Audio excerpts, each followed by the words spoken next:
Hello everyone, आपका एक बार फिर से वेलकम करते हैं आज के हमारे इस फ्रेश वीडियो पे। तो आज इस वीडियो के अंदर मैं आपके साथ डिस्कस करने वाला हूं SBI PSU direct plan growth के बारे में। इसमें मैं आपसे डिस्कस करूंगा कि ये जो म्यूचुअल फंड है इसने पिछले 1 साल, 3 साल, 5 साल या फिर एनुअल रिटर्न क्या दिया है, आज के डेट में इसका एक एनएबी का प्राइस क्या है, ये कितनी स्टार रेटिंग म्यूचुअल फंड है, इसमें आप मिनिमम एसआईपी अमाउंट क्या लगा सकते हैं और इसका फंड साइज क्या है। साथ ही साथ मैं आपसे डिस्कस करूंगा इसके अंदर कौन कौन सा स्टॉक लिस्टेड है और अगर आप इस म्यूचुअल फंड में कुछ पैसा जमा किए होते तो पिछले 1 साल, 3 साल, 5 साल के अंदर आपको क्या रिटर्न देखने को मिलता।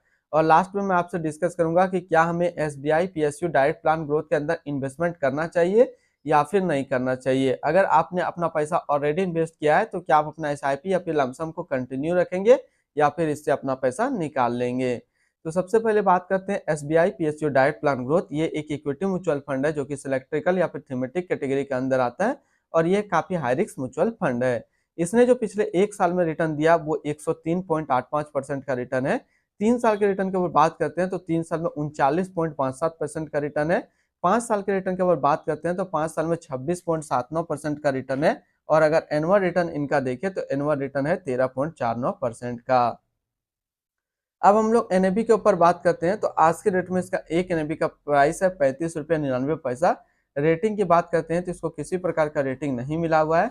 इसमें आप मिनिमम एसआईपी अमाउंट 500 रुपया लगा सकते हैं और इसका फंड साइज है 3071 करोड़ का।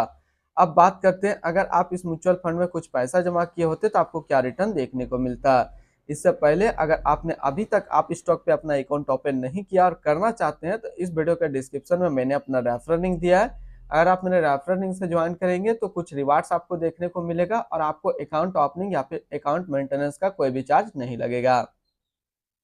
बात करते हैं अगर आप इस म्यूचुअल फंड के अंदर 5,000 रुपया पर मंथ जमा किए होते तो 1 साल में आपका पैसा जमा होता 60,000, आपको मिलता 83,954 रुपया। 3 साल की बात करते हैं तो 3 साल में आपका पैसा जमा होता 1,80,000, आपको मिलता 3,74,913 रुपया।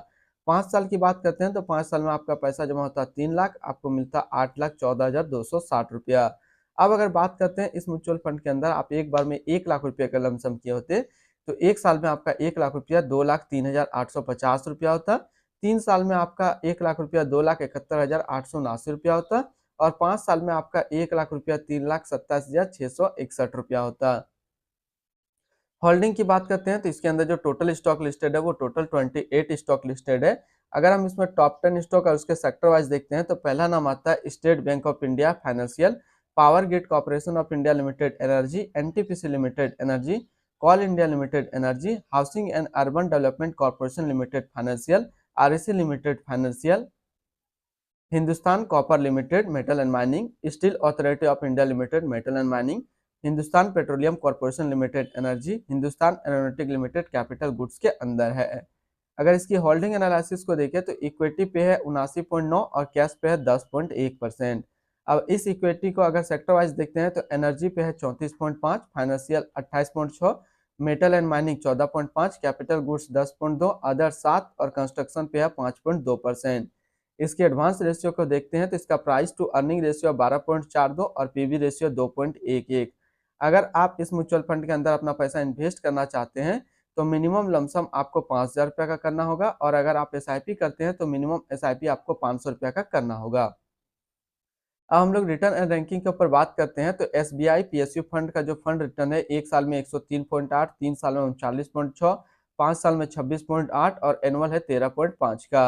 वहीं पे इस कैटेगरी का जो एवरेज रिटर्न रहता है यानी कि इक्विटी सिलेक्ट्रिकल या फिर थीमेटिक कैटेगरी का म्यूचुअल फंड का 1 साल में 99.8, 3 साल में 42.2, 5 साल में 27.7 का। और रिटर्न रैंकिंग कैटेगरी पे भी देखेंगे तो 1 साल में 1 नंबर पे रैंक करता है, 3 साल में ये 3 नंबर पे रैंक करता है और 5 साल में ये फिर 2 नंबर पे रैंक करता है।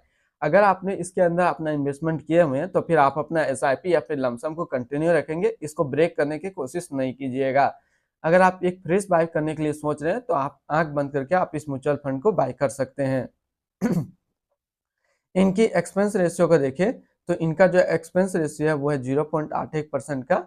एग्जिट लोड की बात करें, अगर आप इन्वेस्ट किया हुआ पैसा 30 दिनों के अंदर इससे निकालेंगे तो फिर आपको 0.50% का एग्जिट लोड देना होगा। और स्टैम्प ड्यूटी की बात करते हैं तो स्टैम्प ड्यूटी है 0.005%। अब हम लोग इसकी fund house and investment objects को देखते हैं तो SBI mutual fund total assist में इंडिया पे नंबर 1 पे रैंक करता है। SBI म्यूचुअल फंड स्टार्ट हुआ था 29 जून 1987 को। इसका टोटल असिस्ट अंडर मैनेजमेंट है 9,81,788 करोड़ का। बात करते हैं SBI PSU direct plan growth. ये एक इक्विटी म्यूचुअल फंड है जो कि लॉन्च किया गया है SBI म्यूचुअल फंड की तरफ से। रिचार्ड डिसूजा अभी इसका करंट फंड मैनेजर है।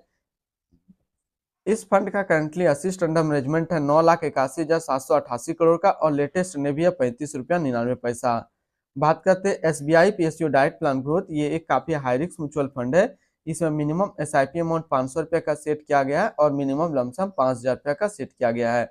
अगर आप इन्वेस्ट किया हुआ पैसा 30 दिनों के अंदर निकालेंगे तो फिर आपको 0.50% का एग्जिट लोड देना होगा।